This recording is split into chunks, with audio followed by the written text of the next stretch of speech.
हर हर महादेव दोस्तों, स्वागत है आपका अपने चैनल वंडर विनोद पर। कभी कभी जिंदगी में एक आवाज आती है जो हमें रोजमर्रा की भाग दौड़ से निकलकर पहाड़ों की ओर लेकर के जाती है। तो आज हम निकल चुके हैं एक ऐसी यात्रा पर जो सिर्फ एक ट्रैक नहीं बल्कि एक अनुभव है।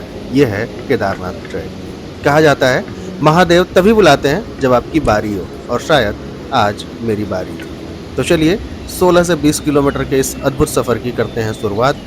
तो दोस्तों, जैसा कि आपको पता है, हम कल पहुंच चुके थे गौरीकुंड और यहीं से केदारनाथ ट्रैक की शुरुआत होती है। लास्ट ब्लॉग में मैंने आपको दिखाया था दिल्ली से सोनप्रयाग और गौरीकुंड तक का सफ़र। ट्रैक की शुरुआत है और अभी तक एनर्जी पूरी चार्ज है। पहले 3-4 किलोमीटर थोड़ा खड़ा रास्ता है, इसलिए धीरे धीरे आराम से चलें। यहाँ पहाड़ भी आपको परखते हैं और इस हवा को भी कम मत समझिएगा, ये भी आपका पूरा इम्तिहान लेती है।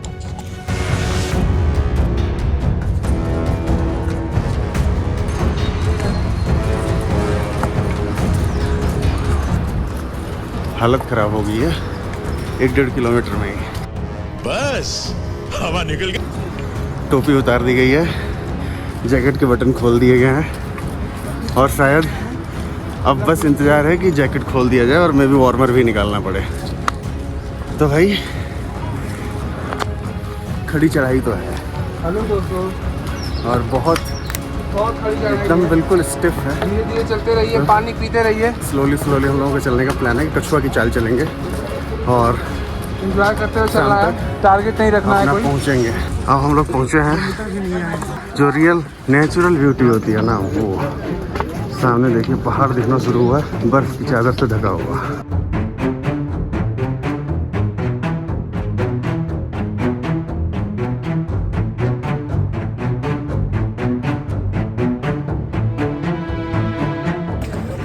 भाई इस रोड की स्टिफनेस कि मैंने अपनी जैकेट हटा दिया है क्योंकि भाई अपना ऐसे लग रहा है पसीने से। खिलाड़ियों को मैं 1 बजे तक करवा दूंगा। चलो हर हर महादेव। अभी तो भाई जंगल चट्टी ही नहीं है जो कल कह रहा था चलने के लिए। बताओ कल का डिसीजन लेते हैं जंगल चट्टी भाई। के लिए तो आगे सब फिर आक्रमण हो गया होता है एक दूसरे पे।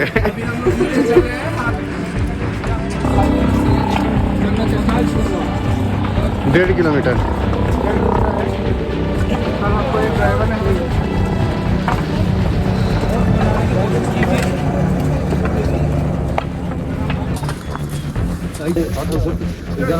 भाई साइड में चलते रहो दोस्तों, चलते रहो, विश्राम करते रहो, पानी पीते रहो। हर हर महादेव। अरे नहीं यार, अरे बैठना यार, मना क्यों कर रहे हो? महादेव के पास जाना है। तो हम अभी आ गए हैं जंगल चट्टी। यहाँ से रास्ता थोड़ा सकरा है लेकिन बहुत ही खूबसूरत है। एक तरफ तेज बहती मंदाकिनी नदी तो दूसरी तरफ आसमान छूते पहाड़, जैसे भगवान शिव ने खुद ये रास्ता बनाया हो।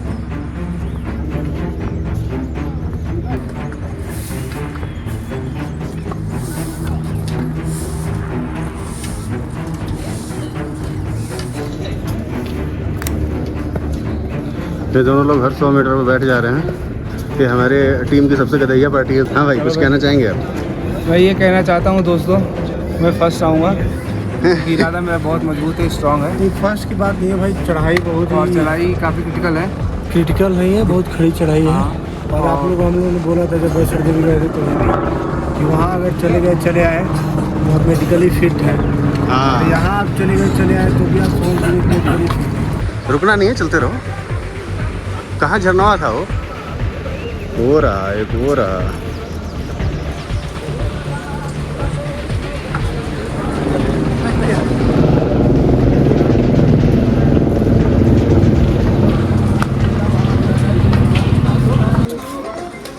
क्या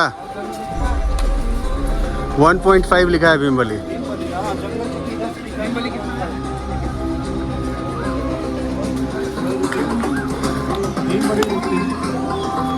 मतलब हम लोग जंगल चट्टी से 500 मीटर ऊपर आ चुके हैं। That's great. भाई ये झरने उड़ने देख करके ना आनंद आ जा रहा है यार। ये सारी थकान ना ये लोग मिटा दे रहे हैं। ऊपर पहुंचेंगे तो बर्फ क्या करेगी हमारा। और ये हमारे डीजे वाले भैया जो हम लोगों का मनोरंजन लेकर के चलते हुए।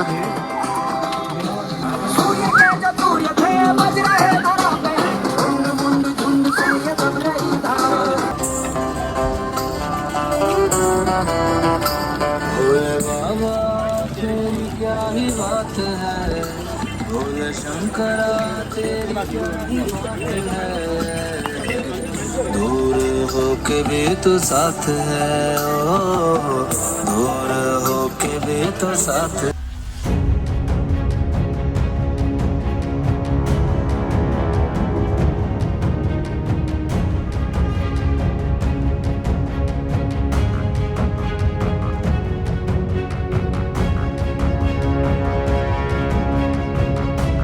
भाई साहब ये देखिए हेलीकॉप्टर जो जा रहा है, ये जा रहा है उस बर्फ वाली पहाड़ी के पीछे। फाइनली उस सफेद पहाड़ के आगे ही जाना है, तो चलना तो ये बहुत है। दोस्तों, कहा जाता है कि महाभारत युद्ध में जब लाखों लोगों का संहार हुआ था, तो पांडवों को यह महसूस हुआ कि उन्होंने अपने ही रिश्तेदारों और गुरुओं का वध किया है, जिससे उन पर पाप का बोझ बढ़ गया है।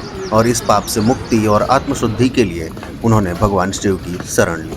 वे हिमालय की ओर गए और शिव जी की आराधना करने लगे, ताकि उन्हें मोक्ष और शांति प्राप्त हो सके। कथा के अनुसार जब पांडव शिव जी की खोज में निकले, तो शिव जी उनसे मिलना नहीं चाहते थे। शिव जी ने बैल यानी नंदी का रूप धारण कर लिया और उत्तराखंड के पर्वतीय क्षेत्र में छिप गए। पांडवों ने उन्हें पहचान लिया और पकड़ने का प्रयास किया। तो इस घटना से यह संकेत मिलता है कि भगवान शिव साधकों की परीक्षा लेते हैं और सच्ची भक्ति से ही दर्शन देते हैं। जब पांडवों ने बैल का रूप धारण किए शिव जी को पकड़ने की कोशिश की, तो बैल धरती में विलीन होने लगे। इस दौरान बैल का कंधा केदारनाथ में प्रकट हुआ और शरीर के अन्य अंग अलग अलग स्थानों पर प्रकट हुए, जिन्हें आज पंच केदार कहा जाता है। केदारनाथ में उनका कंधा, तुंगनाथ में भुजाएं, रुद्रनाथ में मुख, मध्य महेश्वर में नाभि और कल्पेश्वर में जटाएं गिरी। इस प्रकार पंच केदार मंदिरों की स्थापना हुई।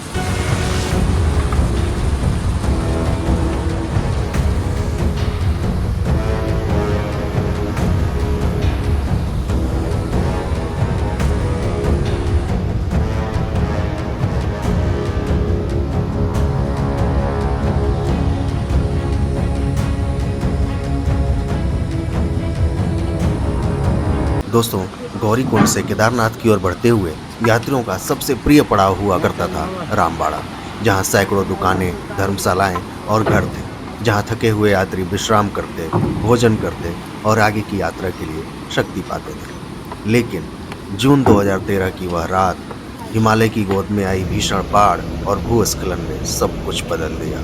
मंदाकिनी नदी की प्रचंड लहरें 5 गुना ऊंचाई तक उठी और पूरे रामबाड़ा को अपने साथ बहा ले गई। जहाँ कभी श्रद्धालुओं की भीड़ होती थी, आज वहाँ केवल खामोशी है। कुछ टूटे हुए पुल के खंभे और बिखरे हुए पत्थर याद दिलाते हैं उस त्रासदी की जिसने हजारों जीवन बदल दिए। रामबाड़ा अब इतिहास बन चुका है, पर उसकी स्मृति हर यात्री के दिल में जीवित है। फ्रेंड्स, क्या शानदार व्यू है।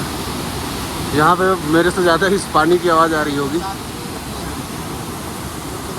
और ये मंदाकिनी जी हैं, जो केदारनाथ से उद्गम है इनका, और ये यहीं से होते हुए सीधा देवप्रयाग में जाकर रुद्रप्रयाग में जाके अलकनंदा में मिलती हैं। और बहुत ही शानदार व्यू है। ये एक पुल ऑलरेडी बना हुआ है, एक पुल और ये बनाने की तैयारी चल रही है।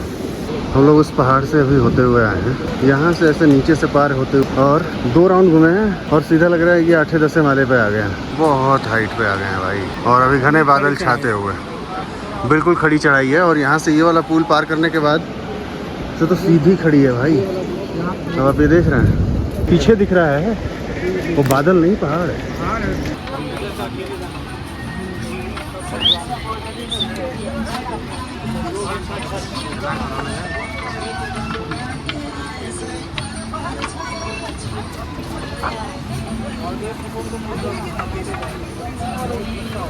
और भाई साहब, ये था वो मोमेंट जब नींबू पानी की खुशबू ने मेरा पूरा ट्रैक बचा लिया। केदारनाथ के इस नींबू सोडे में कोई तो जादू है। दोस्तों, रामबाड़ा से आगे बढ़ते ही यात्रा का रंग बदलने लगा। जहां अभी तक धूप थी, वहां अचानक से आसमान ने अपना रूप बदल लिया। घने बादल मानो हिमालय की गोद से निकलकर रास्ते पर उतर आए हों। हर कदम के साथ दृश्य धुंधला होने लगा और हवा में ठंडक बढ़ने लगी। यह दृश्य केवल मौसम का नहीं था, यह मानव प्रकृति का संदेश था। बादलों की चादर ने रास्ते को रहस्यमयी बना दिया हर मोड़ पर ऐसा लगा जैसे कोई नई कहानी छिपी हो। मौसम ने यात्रा को कठिन तो बना दिया, पत्थरों पर फिसलन, ठंडी हवा का दबाव और आंखों के सामने केवल धुंध। पर हर यात्री के होठों पर था हर हर महादेव, जो हर डर को भक्ति में बदल देता है। रामबाड़ा से आगे का यह बदलता मौसम हमें याद दिलाता है कि हिमालय केवल मंजिल नहीं, यह एक अनुभव है जहां हर बादल, हर हवा, हर कदम आपको शिव के और करीब ले जाता है। हर हर महादेव। दोस्तों, केदारनाथ की इन कठिन राहों पर जहां हर मोड़ पर चुनौती है, वहीं दिखाई देते हैं छोटे छोटे ट्रैक्टर जो नीचे से सामान भरकर ऊपर तक पहुंचाते हैं। इन रास्तों पर ट्रैक्टर चलाना किसी सामान्य ड्राइवर के बस की बात नहीं है। यहाँ हर कदम, हर मोड़ अनुभव और साहस की मांग करता है। आगे और पीछे दोनों ओर सामान का भार संतुलित रखा जाता है ताकि ट्रैक्टर का संतुलन बना रहे।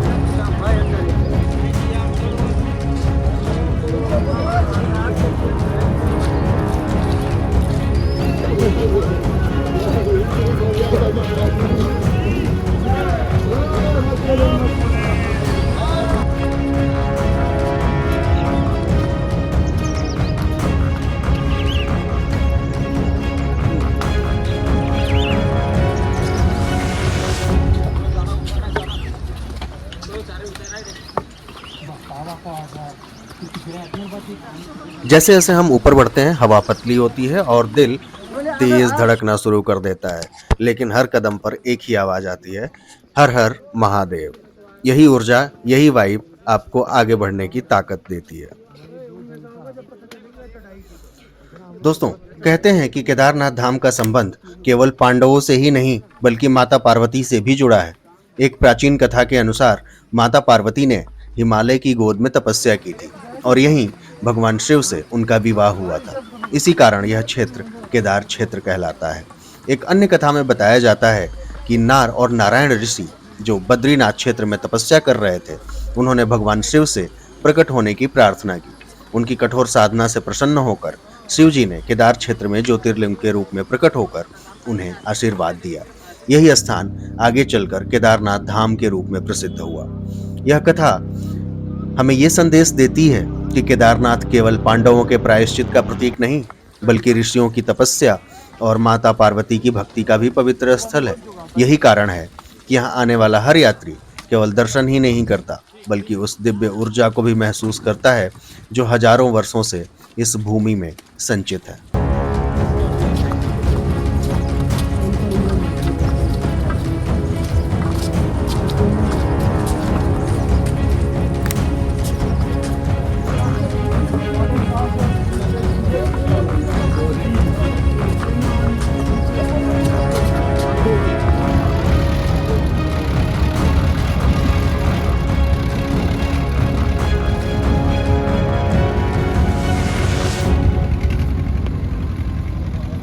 सो दोस्तों, फाइनली आखिरकार हम पहुंच गए हैं नंदी बेस कैंप और यहाँ GMBN से हमने बुक किया हुआ था अपना टेंट, जो हमें मिल चुका है। ये टेंट हमें 900 रुपये पर हेड के हिसाब से मिला था और इस ठंडी हवा और हिमालय की गोद में ये जगह अमूल्य है। थोड़ी देर आराम किया ताकि शाम के दर्शन के लिए हम खुद को तैयार कर सकें। थोड़ी देर रेस्ट करने के बाद हम पहुंचे दर्शन की पर्ची लेने के लिए और किस्मत देखिए, हमें स्लॉट मिला आज शाम को 5 से 6 बजे तक का। उस पल ऐसा लगा जैसे बाबा खुद बुला रहे हैं अपने दर्शन करने को। आज भीड़ बहुत कम थी, लगभग 45 से 50 मिनट लाइन में लगे रहे और जब हम दर्शन के बिल्कुल नज़दीक थे मंदिर के पास, तो उस टाइम अचानक से बारिश भी आ गई, जिससे हम सभी लोग जो लाइन में लगे थे उन लोगों को रेनकोट भी पहनना पड़ा और इससे हमें ये पता चला बाबा इतनी आसानी से तो दर्शन नहीं देते हैं।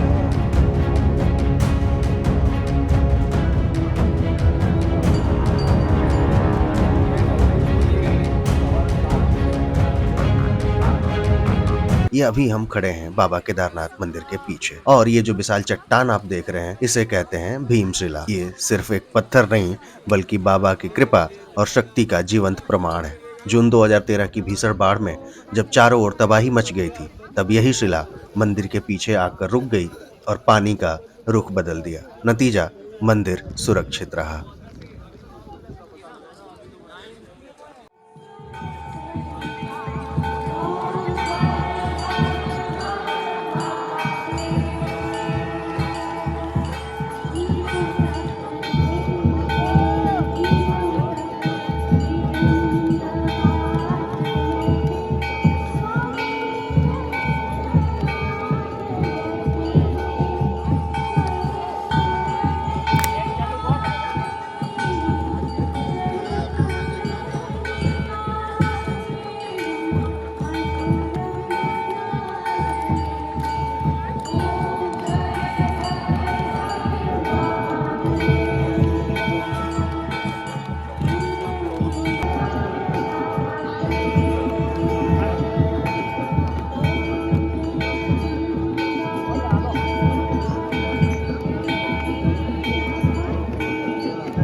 दोस्तों, बाबा केदारनाथ के दर्शन और शाम की आरती देखने के बाद हम मंदिर से बाहर निकले।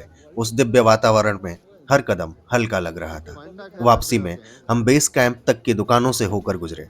यहाँ छोटी छोटी दुकानों पर प्रसाद, ऊनी कपड़े और पूजा सामग्री मिलती है। श्रद्धालु इन दुकानों से यादें और आशीर्वाद दोनों साथ ले जाते हैं। फिर हम पहुंचे अपने टेंट में। रात को गहरी नींद आई, जैसे बाबा ने खुद हमें विश्राम दिया हो। सुबह जब आंख खुली तो मन में एक ही विचार था, अब चलते हैं भैरवनाथ जी के दर्शन करने। ये मंदिर केदारनाथ से थोड़ी ऊंचाई पर है और यहाँ से पूरे धाम का अद्भुत नजारा दिखाई देता है। मान्यता है कि बाबा केदारनाथ की रक्षा का भार भैरवनाथ जी उठाते हैं। जब भी कोई संकट आता है तो वे मंदिर और भक्तों की सुरक्षा स्वयं करते हैं। इसलिए केदारनाथ यात्रा को पूर्ण माना जाता है तभी जब भैरवनाथ जी के दर्शन भी किए जाएं। दोस्तों, यहाँ खड़े होकर लगता है बाबा केदारनाथ और भैरवनाथ जी दोनों मिलकर इस धाम की रक्षा कर रहे हैं। ये अनुभव सिर्फ यात्रा नहीं बल्कि आत्मा का जुड़ाव है। हर हर महादेव।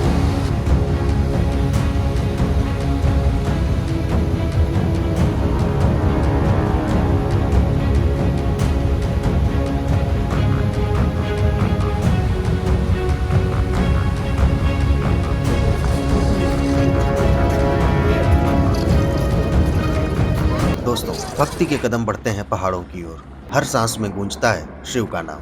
भैरवनाथ जी के मंदिर तक का रास्ता मानो श्रद्धा और रोमांच का संगम हो। ठंडी हवाओं का स्पर्श, बर्फीली चोटियों की झलक, हर मोड़ पर प्रकृति का नया रूप सामने आता है। जैसे जैसे ऊंचाई बढ़ती है वैसे वैसे खुलती है केदार घाटी की अद्भुत सुंदरता। नीचे मंदिर की दिव्यता, ऊपर हिमालय की शांति और बीच में भक्त का समर्पण। भैरवनाथ जी के मंदिर से जब दृष्टि जाती है घाटी की ओर तो लगता है मानो स्वयं महादेव ने इस धाम को अपने हाथों से रचा हो। हर हवा में शिव का नाम, हर दृश्य में बाबा की महिमा। यहाँ खड़े होकर आत्मा कह उठती है,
दोस्तों भैरवनाथ जी के दर्शन करने के बाद फिर लौटे बाबा केदारनाथ मंदिर की ओर।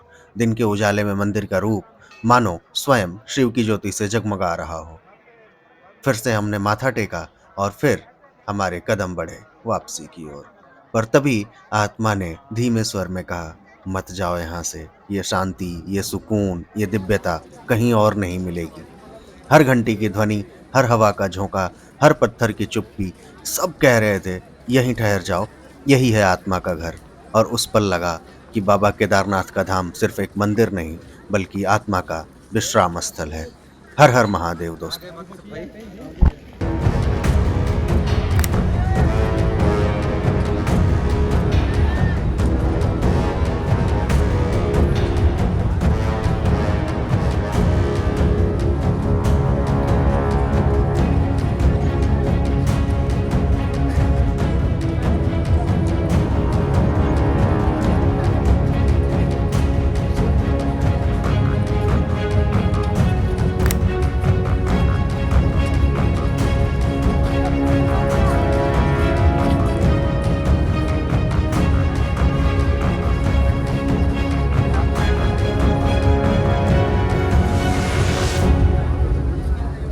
तो दोस्तों ये था हमारा दिव्य सफर बाबा केदारनाथ और भैरवनाथ जी के दर्शन का।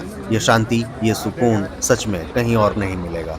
अगर आपको ये वीडियो पसंद आया हो तो इसे लाइक ज़रूर करें, अपने दोस्तों और परिवार के साथ शेयर ज़रूर करें और हमारे चैनल को सब्सक्राइब करना ना भूलें। और हाँ, कमेंट में लिखना मत भूलिएगा हर हर महादेव, क्योंकि यही है हमारी असली शक्ति और आस्था का नारा। हर हर महादेव दोस्तों, मिलते हैं अगले ब्लॉग में।